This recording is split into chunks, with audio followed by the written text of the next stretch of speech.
स्थिति भी कह सकते हैं, वर्तमान स्थिति। तो वर्तमान स्थिति कह दीजिए, चाहे उपलब्धि कह दीजिए, आगे की राह कह दीजिए, चुनौती कह दीजिए, और 2047 तक विकसित राष्ट्र जो है ना कैसे बन के तैयार होगा ये बता दीजिए। ये कंसेप्ट कहाँ से विकसित हुआ ये बता दीजिए। तो सबसे पहले ये जो क्वेश्चन आपका दिया हुआ है, ये इस तरह का क्वेश्चन आया कि भाई वर्तमान में इतना इतना चीज है, आप बताइए कि चुनौती क्या है, उपलब्धि क्या है, या भारत उस स्थिति को कैसे प्राप्त करेगा। और 2047 तक जो है क्या हो रहा है कि आजादी के जो है ना हमारा जो है 100 वर्ष पूरा हो रहा है। तो आजादी के 100 वर्ष पूरे होने को उपलक्ष्य में से भारत सरकार कुछ निर्धारित करेगा। तो इसमें हुआ है कि इसको हम क्वेश्चन को बांटेंगे। एक तो पहला बांट देंगे जो है ना वर्तमान संदर्भ में। वर्तमान संदर्भ लिखने के लिए हम कैसे लिखेंगे, तो वर्तमान संदर्भ दे देंगे कि कहां से वर्तमान संदर्भ, काहे लगी बात चर्चा में आया। वर्तमान संदर्भ के बाद में जो है यहाँ ही क्वेश्चन के अनुसार देना है कि जब विकसित राष्ट्र बनाना है तो विकसित जो है होने का शर्त क्या है भाई। कैसे हम कहेंगे कि विकसित राष्ट्र हो गया और कैसे विकसित राष्ट्र नहीं हुआ। ये विकसित होने का जो शर्त है वो शर्त मतलब हमको बता देना है कि भाई इस परिभाषा बताना है कि भाई किसको विकसित कहेंगे, भारत विकसित है कि विकासशील है। ये जो है ना तीसरा जो बात आएगी कि जब हम ये बता देंगे कि विकसित होने का शर्त ये है तो भारत जो है कहाँ किस स्थिति पर है, वर्तमान उपलब्धि या स्थिति हम चर्चा कर देंगे। उसके बाद में हो जाएगा आपका चुनौती कि चुनौती क्या है भाई, अगर हम बनना चाहते हैं तो उसमें जो चुनौती क्या है, और चुनौती के जो है ना दूर करने का जो है उपाय क्या है, उपाय या प्रयास जो कह दीजिए, प्रयास कह दीजिए, उसके लिए क्या किया जाएगा ये लिख देंगे। लास्ट में जो है ना निष्कर्ष हम लिख देंगे। तो निष्कर्ष लिखेंगे और इस तरह से जो है क्वेश्चन समाप्त होगा। अब बात आती है कि वर्तमान संदर्भ। तो वर्तमान संदर्भ की जो चर्चा कर रहे हैं तो वर्तमान संदर्भ में यही बताना है कि भाई 15 अगस्त 2022 को प्रधानमंत्री जो है ना प्रधानमंत्री जो है क्या किए कि घोषणा कर दिए। कहां से भाई, तो लाल किला से घोषणा किए। क्या किए, लाल किला से घोषणा यही कहे कि 2047 तक क्या करेंगे कि भारत को विकसित राष्ट्र, 2047 तक भारत को विकसित राष्ट्र बनाएंगे। विकसित राष्ट्र बनाएंगे तो विकसित राष्ट्र बनाएंगे तो इसके लिए क्या मतलब जो है और क्या क्या प्रावधान हुआ। एक तो ये घोषणा किए, उसके बाद में कहे कि भैया देखिए इसके लिए हम 5 प्रण लिए। 5 प्रण की ये बात नरेंद्र मोदी ने कहा। और वो 5 प्रण में क्या है, तो पहला जो प्रण था वह यह था कि भाई माने 2047 तक जो है क्या करेंगे कि हम भारत को विकसित राष्ट्र बनाएंगे। तो 2047 तक विकसित राष्ट्र। दूसरा कहे कि औपनिवेशिक मानसिकता अभी भी बचा हुआ है। औपनिवेशिक मानसिकता जो है को जड़ से समाप्त करना कि हमारे देश में जो औपनिवेशिक मानसिकता है उसको जो है हम क्या करेंगे, समाप्त कर देंगे। और तीसरा जो है क्या करेंगे, तीसरा एक है कि भाई लक्ष्य के जो है ना निर्धारित कर देंगे। लक्ष्य को निर्धारित करेंगे, लक्ष्यों या फिर जो है कह सकते हैं कि विरासत या 75 वर्ष जो हुआ आजादी के 75 वर्ष के उपलब्धियों को प्रचारित करेंगे। उपलब्धि को जो है क्या करेंगे कि चर्चा करेंगे या प्रचार करेंगे या उसका जश्न मनाएंगे। उपलब्धियों का हम लोग जश्न मनाएंगे। उसके बाद में क्या करेंगे, उसके बाद में जो है ना कहा कि कर्तव्य जो है नागरिकों का जो है ना कुछ कर्तव्य भी होता है। अरे सरकार की जिस तरह से कर्तव्य है उसी तरह से ये हम जो 75 में जो लक्ष्य रखते हैं 47 में माने जो 100वां वर्ष पूरा करने में, ये हमसे अकेले पूरा नहीं होगा। यानी केवल सरकार केवल केंद्र सरकार की जिम्मेदारी नहीं है, इसमें केंद्र सरकार भी आवे, राज्य सरकार भी आवे, केंद्र सरकार भी आए, राज्य सरकार भी आए, और जितनी भी जो है ना प्राइवेट सेक्टर है, निजी संस्था है, वो भी जहां जरूरत हो वहां सहयोग करे। और इन सबों के सहयोग से हम क्या करेंगे कि मतलब जो है कर्तव्य जो है चौथा देखिए, एकता अखंडता को मजबूत करेंगे। पांचवा कर्तव्य बोध कराइए। कोई बात नहीं, वो आगे पीछे हो जाएगा। कर्तव्य का बोध मतलब इनको हो गया है, कर्तव्य का बोध किस तरह से हम करेंगे। और पांचवा जो है आपका राष्ट्र के जो एकता है, राष्ट्र की एकता और अखंडता जो है को सुनिश्चित करेंगे। अखंडता को सुनिश्चित करेंगे कि भैया जो है, जो राष्ट्र के एकता और अखंडता को जो दीवार बनने वाला जो तत्व है उसको पर जो है अंकुश लगाएंगे। उसके लिए नया हो सकता है कानून बनाना पड़े तो वो भी करेंगे। और ये जो है 5 को प्रण लिए और इस 5 प्रण से इसको हासिल करने का कोशिश किए। ये वर्तमान संदर्भ की चर्चा हो गया, ये आपका समाप्त हो जाएगा यहाँ ये खत्म हो जाएगा। दूसरा, विकसित होने का शर्त। तो विकसित होने का शर्त जो है आपका जो है वर्ल्ड बैंक जो है ना, वर्ल्ड जो है बैंक के अनुसार जो है परिभाषा दिया गया है कि भाई के विकसित राष्ट्र कौन है। तो विकसित राष्ट्र जो है जिसका जो है विकसित राष्ट्र कौन है भाई, विकसित राष्ट्र।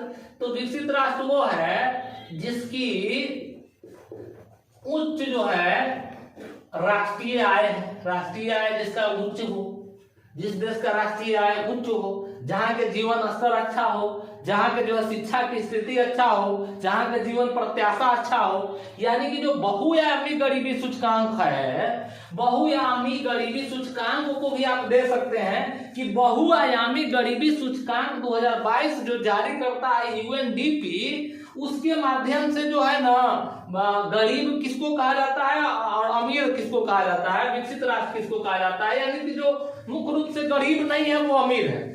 तो विकसित राष्ट्र के जो इसकी परिभाषा है कि जिसकी राष्ट्रीय आय काफी उच्च हो, तो उसको जो है ना वर्ल्ड बैंक का किया है कि 4 भाग में बांट दिया है। पहला ये किया है निम्न। तो निम्न में किया है वो किस मतलब देश के राष्ट्रीय आय, जिस देश की राष्ट्रीय आय 1085 से डॉलर से कम हो, 1085 या उससे कम हो। कौन? तो यूएस डॉलर जो है, यूएस डॉलर से अगर 1085 यूएस डॉलर से जिसका कम हो, वो जो है निम्न विकसित राष्ट्र में आता है। ठीक है, निम्न जो है ना राष्ट्रीय आय वाला जो है श्रेणी में इसको रखा जाता है। जिसकी उच्च हो उसी को हम लोग जो है ना विकसित राष्ट्र कहेंगे। तो दूसरा जो है 1085 तक तो ये हो गया। तो दूसरा निम्न के बाद निम्न मध्य हो जाएगा, निम्न मध्य। तो निम्न मध्य निर्धारित किया है ये 1086 हो जाएगा। 1086 से 4255 तक ले जो है ना, तक जिसका जो है ना यूएस डॉलर इनकम हो, राष्ट्रीय आय हो, उसको हम निम्न मध्य में लाते हैं। और तीसरा जो आपका होता है वो आपका उच्च मध्य आता है। तो उच्च मध्य में जो है ना 4255 से लेकर के 4256 से लेकर के और 13,205 यूएस डॉलर जो है ना जेकर इनकम है, उसको हम लोग रखते हैं उच्च मध्य के श्रेणी में। और चौथा जो है आपका 13,205 से जो अधिक होगा उसको हम लोग कौन में श्रेणी में रखेंगे? तो उच्च आय वाले के श्रेणी में रखेंगे। और इस तरह से जो है अगर इस मापदंड पर भारत की स्थिति देखा जाए तो भारत की स्थिति कितना है? तो कितना है? 2170 यूएस डॉलर। ठीक है, यूएस डॉलर है। तो यूएस डॉलर जो है 2170 है। तो इस हिसाब से यानी वर्ल्ड बैंक के अनुसार जो स्थिति है, इसके अनुसार भारत निम्न मध्य आय के बीच में आता है। अतः जो है भारत को विकसित राष्ट्र कहना उचित नहीं होगा। दूसरी बात है कि बहुआयामी गरीबी सूचकांक के विभिन्न आयामों में भी भारत की स्थिति या विभिन्न रैंकिंग के अनुसार जो है, अगर हम देखा जाए, हमको ये बात बताना होगा कि भारत की स्थिति क्या है। तो भारत जो है हम बताएंगे कि भाई भारत में जो है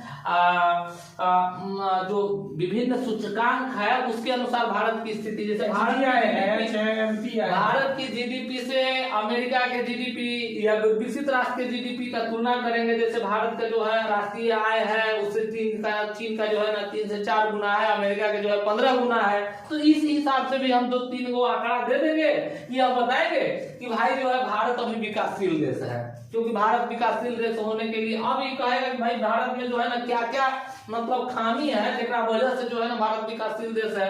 तो यहाँ पे जो है ना निम्न मध्य जो है राष्ट्रीय आय है, यहाँ के जो है उत्पादन क्षमता निम्न है, यहाँ पे कौशल विकास का अभाव है और संरचना का अभाव है। इस प्रकार से जो है भारत में अभी वर्तमान में विकसित विकासशील देश के श्रेणी में भारत को रखा जाता है। अब ये जब हम चर्चा हो जाएगा विकसित राष्ट्र होने का शर्त, क्योंकि ज्यादा नहीं लिखना है, ज्यादा लिखेंगे डाटा तो हमारे पास जो है ना क्या है कि मतलब समय का भी अभाव रहता है और डाटा भी कम डालना है। चलिए हो गया। अब उसके बाद में चुनौती क्या है, तो मिटा दीजिए। अब चुनौती की बात जब हम लोग करते हैं तो चुनौती में आपका जो है ना 4-5 से ज्यादा चुनौती नहीं देना है, 4-5 चुनौती। तो एक जो है ना हम लोगों का चुनौती है दबाव, अधिक जनसंख्या दबाव है। अब इतना अधिक जनसंख्या के 2011 के अनुसार बताना है कि भैया हमारा जो है ना 121 करोड़ जो है जनसंख्या है और सबके विकसित होने का शर्त क्या है। तो अब हम लोग को बताना है कि भाई हम लोग जो लक्ष्य प्राप्त कर रहे हैं उसमें चुनौती क्या है। तो चुनौती में पहला चुनौती तो यह हो गया कि अधिक जनसंख्या का दबाव है। अब इतना अधिक जनसंख्या का दबाव होने के वजह है कि भाई जनसंख्या जब अधिक है तो इसके लिए बुनियादी सुविधा उपलब्ध कराना, इसके लिए स्वास्थ्य सुविधा उपलब्ध कराना, इसके लिए जो है आपका जो है खाद्यान्न समस्या को दूर करना या मतलब शिक्षा के उत्तम प्रबंध करना, ये तमाम जो है ना प्रबंधन करने में सरकारी राजकोष पर काफी दबाव बढ़ता है। संसाधन सीमित है और जनसंख्या असीमित है। तो ये पहला जो है ना इनके पास जो है यह है कि जनसंख्या का अधिक दबाव है, इसको जो है ना दूर करने का प्रयास करना है। दूसरा जो है आपका जो है जो चुनौती है कि भारत चूंकि विकासशील देश है, वर्तमान स्थिति में विश्व की 5वीं अर्थव्यवस्था है और पीपीपी मॉडल के आधार पर तीसरा भी कहा जाता है। लेकिन अभी जो वर्तमान समय में जो वर्तमान परिस्थितियां हैं, रूस यूक्रेन संकट या अन्य वजह से भारत की स्थिति या विश्व के अन्य जो है देशों में स्थिति जो है वो मंदी की तरफ भी जा रही है। और इसमें भारत के राष्ट्रीय आय को राष्ट्रीय आय को उच्च बनाए रखना है। राष्ट्रीय जो है आय को क्या करना है, को उच्च बनाए रखने की चुनौती है। ठीक है, तो उच्च बनाए रखने की अब तक ले जो हम लोग का राष्ट्रीय आय का जो मतलब जो जीडीपी का जो औसत रहा है वो जो है 3 से 4% तक जो है औसत अगर जो है निकाला जाए जब अब तक का तो यही रहा है 3 से 4%। लेकिन जो जिस हिसाब से हम लोग विकसित राष्ट्र बनना चाह रहे हैं तो इसके समक्ष जो है वो राष्ट्रीय आय में चुनौती है, क्योंकि चीन जो है भारत से जो है ना 3-4 गुना, अमेरिका 15 गुना, इतना जो है गैपिंग है और इसको दूर करना है। तीसरी बात आपका जो है यह है कि भारत जो है कृषि प्रधान देश है और यहाँ पे क्या है, तो यहाँ पे निम्न जो है उत्पादकता है, निम्न उत्पादकता। तो निम्न उत्पादकता है तो इसका मतलब यह है कि निम्न उत्पादकता के भी कुछ रीजन होता है कि काहे निम्न उत्पादकता है। तो एक तो कि मतलब या तो आपके पास सिंचाई की सुविधा का अभाव है, आधुनिक यंत्र का अभाव है, आधुनिक शिक्षण प्रशिक्षण का अभाव है, यानी गुणवत्ता युक्त जो कार्य होना चाहिए जिस हिसाब से, या हो सकता है भूमि धारण क्षमता के मतलब जो है ना कमी है, प्रति हेक्टेयर भूमि का कम उपलब्धता है क्योंकि जनसंख्या का अधिक भार है। तो ये तमाम परिस्थितियां उपलब्ध है, कृषि प्रधान देश है ज्यादातर जो है यहाँ पे, जहाँ पे वर्तमान समय में 2021-22 के अनुसार भी अगर देखा जाए तो 47.7% लोग अभी भी जब कृषि पर आश्रित है, उन लोगों का जो है ना जीवन और वर्तमान में उसका योगदान अगर देखा जाए 2021 के अनुसार तो 18.8% है। तो इस हिसाब से कह सकते हैं कि निम्न उत्पादकता है और इसको मेंटेन करना है, इसको मतलब जो है उच्च उत्पादकता में बदलना एक चुनौती है। उसके बाद में जो है आप चौथा आप देख सकते हैं कि भाई वर्तमान समय में संरचना का अभाव, विकसित देश के भारत। हाँ, अब जो है आपका अवसंरचना जो है अवसंरचना का विकास जो है जिस हिसाब से हम लोग को विकसित होना है उस हिसाब से जो है अवसंरचना को हम लोग को विकसित करना होगा।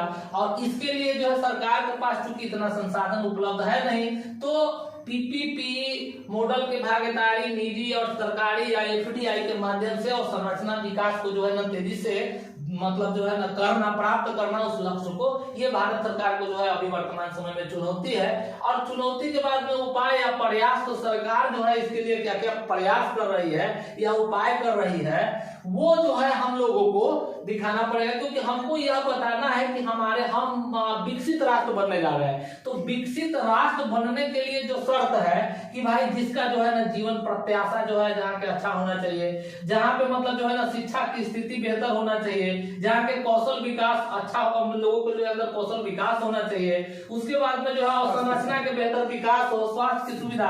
अगर कुल मिलाकर के देखा जाए तो बहुआयामी गरीबी सूचकांक में भारत की वर्तमान की स्थिति से स्पष्ट होता है कि भारत जो है अभी गरीब देशों की श्रेणी में है।